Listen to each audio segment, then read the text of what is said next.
उपनिर्धारित कार्यसारणी अनुजाई आज बैठक दिन 10टा बेले मंदिर पुरी जगन्नाथ मंदिर बैठक खाना अनुष्ठित है। मोटामोटी समस्त प्राय अधिकांश सदस्य उपस्थित थे, जड़े दि जन किए आसीपार ना। तेरे सभार पूर्व दिनर दिग निर्देश विषय आलोचना करागला। 6 तारीख रे जो मीटिंग होता तार कार्यसारणी प्रस्तुत हो दस्खत हबारे राति हो गला। तापर 7 तारीख दिन रथयात्रा, 8 तारीख दिन रथयात्रा। तेणु आमर जो विवरणी ड्र कराई से विवरणी मैनेजमेंट कमिटी पाखे पहुँचवा संभव है नहीं। विवरणी संपूर्ण दस्खत आज सरला सकाळे मीटिंग आरंभ पूर्व से विवरणी कॉपी मैनेजमेंट कमिटी दिगला। आज विवरणी पूर्व डिस्कसन रु आम आगु को गलु। आज जेहेतु पूर्व विवरणी सरकार को मैनेजिंग कमिटी को दिया ही पारने, रूल 6 अनुजाई नियम कहूँ आम विवरणी की मैनेजमेंट को देले मैनेजमेंट कमिटी तार मीटिंग डाकिब। मैनेजमेंट कमिटी से प्रपोजल सरकार को पठेब।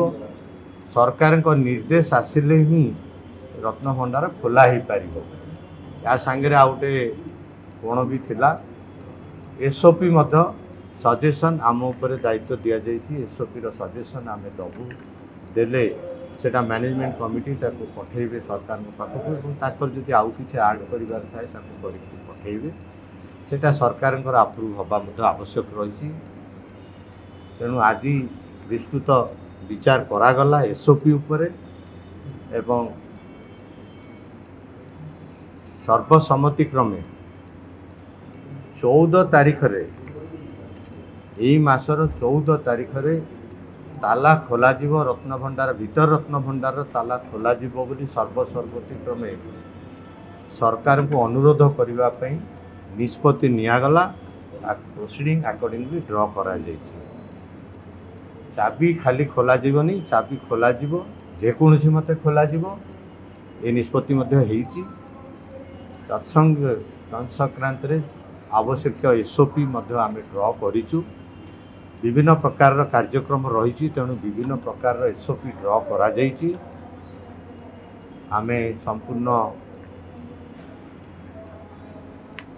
एवं सहमति रे समस्त सहमति रे फाइनाली डिसाइड कलु चाबी थाउ।